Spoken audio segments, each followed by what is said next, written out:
You've been scowling ever since we left Lee's office. Is it any wonder? I found the whole experience quite infuriating. Yeah, well, I do, too. Do you mind if I ask you something? Sure. How far do you think the government will pursue this? I don't know. They could push me to the limit. Does that disturb you? Only if the consequences disturb you. How do you mean? Well, our lifestyle would change appreciably. How would you feel about that? Robert, I don't give two hoots about our lifestyle. You mean material things, right? It's part of it. Well, then I think I should tell you right here and now that there is no material thing or lifestyle that I would like that is more important to me than human lives. Remind me to remind myself how lucky I am. Lucky? To have you.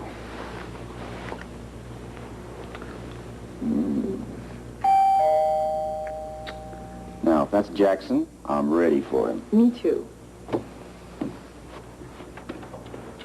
Ah, come in.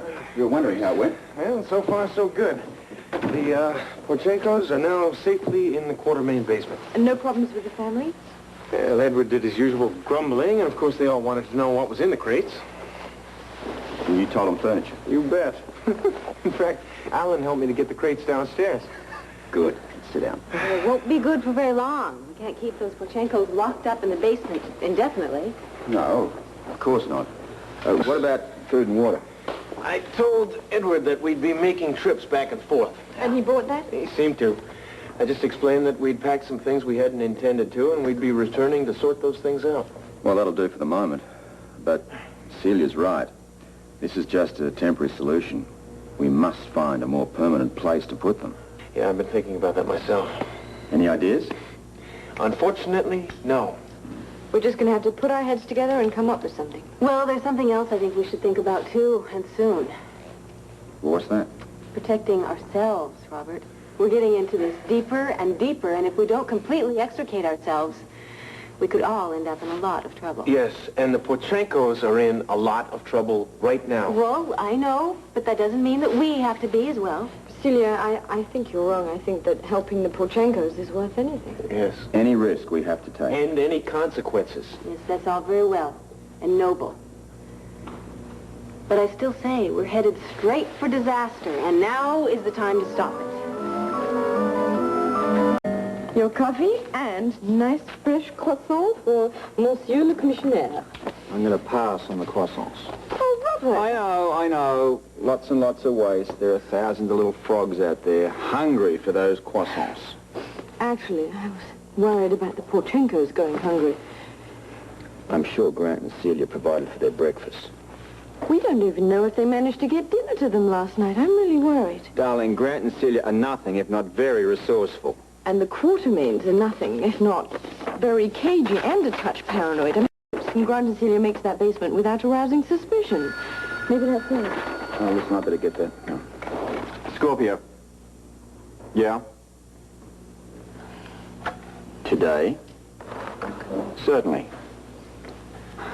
All right, you tell the mayor I'll be there. Something wrong? I've been summoned to the mayor's office.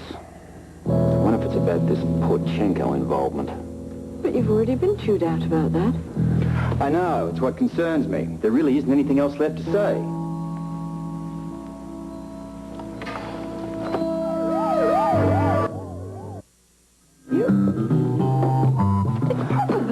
Probably nothing, or something very dull like the budget for next year. Why couldn't it be with the budget?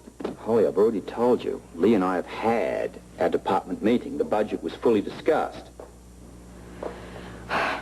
All right, then. By a process of elimination. Can we forget about this? I just don't want you to be worried. I'm not. Whatever will be, will be. Well, that's one way of looking at it. I can't think of a better way. Now, meanwhile, I'm going to the office. I'm going to do my work, and by noon, the suspense will be over. That's it. What? The meeting is at noon. Lee's office at noon. He wants to have lunch with you. Lunch wasn't mentioned.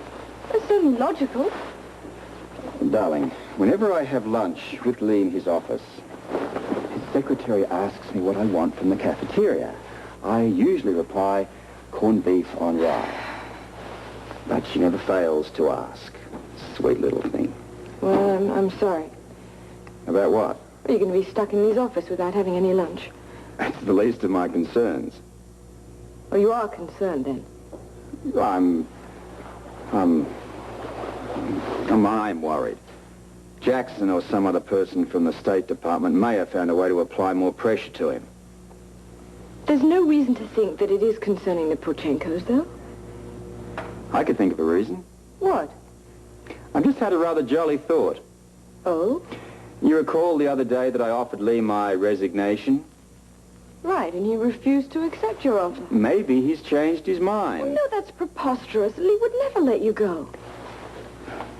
Look, I can't be bothered second-guessing this whole thing. I'm going to work. You call me as soon as it's finished. Where are you going to be around lunchtime? Right here. I'm not budging from this house until I know what's happened. Okay. Bye-bye.